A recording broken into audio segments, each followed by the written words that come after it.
कहते हैं सुशीला ने भगवान से बार बार विनय की, बार बार निवेदन किया, बार बार भगवान से कहते हैं भगवान आपने मेरे साथ ऐसा अन्याय क्यों किया? मेरे पुत्र रोते हैं, बिलखते हैं भूख से, उनको भोजन नहीं मिल रहा है और आपको तनिक भी दया नहीं आती। फिर सुशीला सुदामा जी से कहती है, फिर सुशीला सुदामा जी से कहती है कि आप जाइए और अपने मित्र से कुछ मांग कर लाइए। अब वही है जो हमारी गरीबी दूर कर सकता है। तो सुदामा जी कहते हैं कि नहीं, मैं नहीं जाऊंगा। सुदामा जी क्या कहते हैं कि नहीं, मैं नहीं जाऊंगा। सुदामा जी ने बार बार कहा मैं नहीं जाऊंगा। तो सुशीला जबरदस्ती सुदामा जी को भगवान के पास भेजने लगी, नहीं आप तो जाइए। सुदामा जी बहाने बनाते, कहा कैसे जाऊंगा, मित्र के पास जाऊंगा तो कुछ ले जाना नहीं पड़ेगा। सुशीला कहती है कि मैं जाती हूँ और पड़ोस में जाती हूँ, 3-4 मुट्ठी चावल लेकर आती, वो भी अलग अलग घर से। का अलग अलग घर से क्यों लाई? का इसीलिए लेकर आई कि भगवान जब चावल तंदूर देखें तो भगवान को पता लग सके कि इनमें से एक भी दाना सुदामा के घर का नहीं, क्योंकि पता नहीं है कहे ना कहे। तो सुशीला ने उस कोठरी में 4 जगह के 4 मुट्ठी चावल, 3-4 मुट्ठी चावल बांधती है और बांधकर सुदामा जी को दे देती है। फटे पुराने कपड़े में बांध याचत वो चतुरो मुष्टि विप्रान पृथक तंडुलान जल खंडेन तान वद्वा भर्त्रे प्रादादुपाय।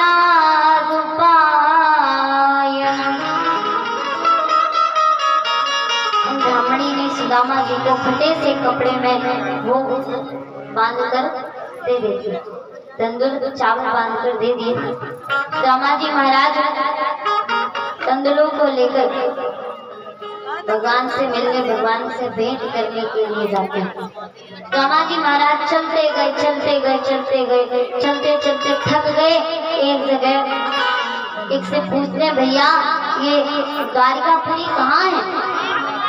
कहा भैया ये द्वारिकापुरी कहाँ है? तो कहा भैया तुमको ना जाने कितने कोस आगे आ गए, अभी तुम्हें और पीछे जाना पड़ेगा, उसके बाद द्वारिका का अलग रास्ता है। सुदामा जी थक गए। सुदामा जी के इतना बस की ना रहा कि वो एक पग रख ले, वहीं बैठ गए और भगवान से बोले कि अरे ओ कृष्णा, अरे ओ कन्हैया, अगर तू मुझे बुलाना चाहता है ना, मैं तो यहाँ तक आ गया, अगर तू मुझे बुलाना चाहता है तो तू खुद बुला ले। अब मेरे अंदर चलने की हिम्मत नहीं, अब मैं नहीं चल सकता। वहीं बैठ गए। जब कहा मैं अब नहीं चल सकता, मेरे अंदर चलने की हिम्मत नहीं बची, मेरे अंदर चलने की हिम्मत नहीं रही। महाराज जैसे ही सुदामा जी महाराज इतना कहते हैं, वहीं बैठ जाते हैं, उनकी नींद लग जाती है। भगवान ने योग माया को आदेश दिया कि जाओ और सुदामा को द्वारकापुरी लेकर आओ।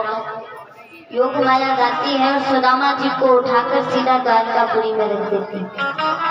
सुदामा जी की नींद खुली। सुदामा जी ने देखा बड़े बड़े महल बने पड़े।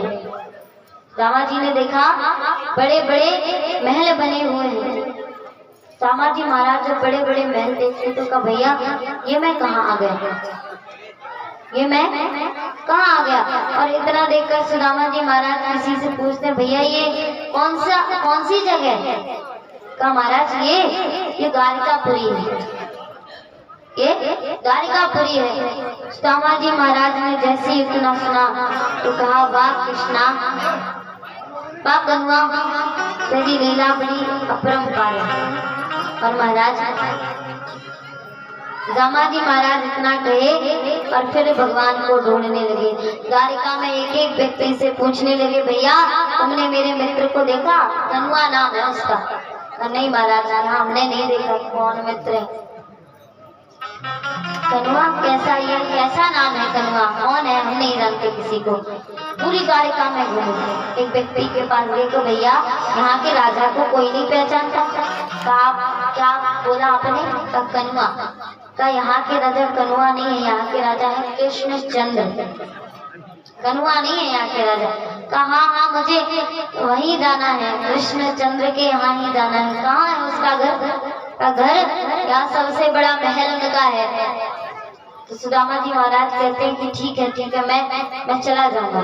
और सुदामा जी महाराज इतना कहते ही भगवान के पास महल में जाते हैं। और जब महल में पहुंचे तो महाराज, लोग कहते हैं ना कि सुदामा जी के द्वारपालों ने भगवान को जो सुदामा जी महाराज हैं, जब वो गए तो उन्होंने द्वारपालों को देखा तो भगवान के द्वारपालों ने सुदामा जी को धक्का दे दिया, गिरा दिया कि चलो जाओ यहाँ से, कौन हो तुम, और ऐसे कैसे घुसे चले आ रहे हो। लेकिन ऐसा नहीं है, वो किसी मूर्खों के द्वारपाल नहीं है, किसी अभिमानी के द्वारपाल नहीं है, किसी घमंडी के द्वारपाल नहीं है। वो पर ब्रह्म परमात्मा भगवान श्री कृष्ण के द्वारपाल हैं। उनको इतनी सभ्यता है कि हमें किसके साथ कैसे पेश आना है, किसके साथ कैसे वार्तालाप करनी है, कैसे बात करनी है। जब महाराज सुदामा जी आए तो द्वारपालों ने सुदामा जी महाराज को देखा और सुदामा जी महाराज द्वारपालों से पूछने लगे कि भैया मुझे थोड़ा अंदर जाने दोगे, मुझे मेरे मित्र से भेंट करनी है, मुझे मेरे मित्र से मिलना है। तो सुदामा जी महाराज जब कहते हैं कि यहाँ के जो राजा हैं वो मेरे मित्र हैं, तो तुम एक विनती करता हूँ, एक कृपा मुझ पर कर दोगे, मेरे मित्र से मुझे मिला दोगे। सुदामा जी महाराज बार बार द्वारपालों से एक ही निवेदन करते हैं कि मेरा नाम सुदामा है और मैं अपने मित्र कृष्ण से मिलने आया हूँ, मैं उससे मिलना चाहता हूँ। बोलिए तो असल भगवान की। बड़े दिन हुए बिछड़े सखा से, हो दार पालों ने दो।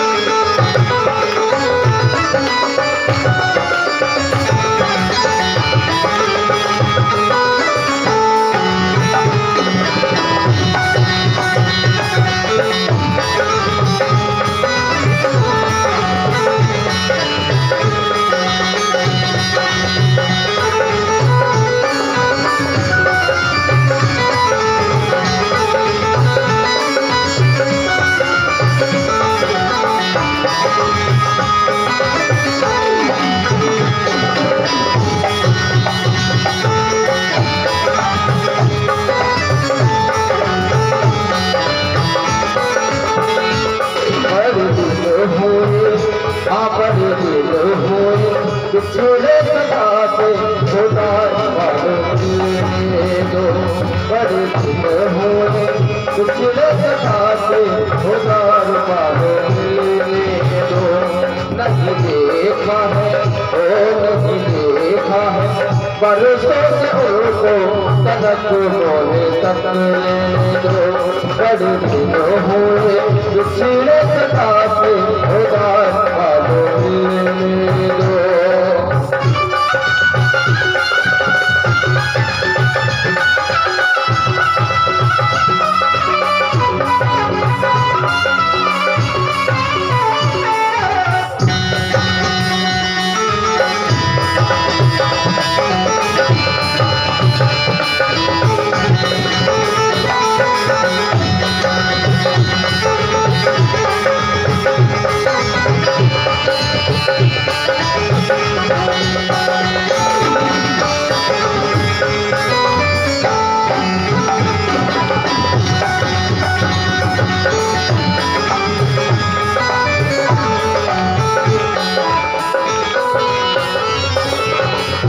ये जो सारी कभी छुट्टी हारे हैं, ये बचपन के मित्र हमारे हैं।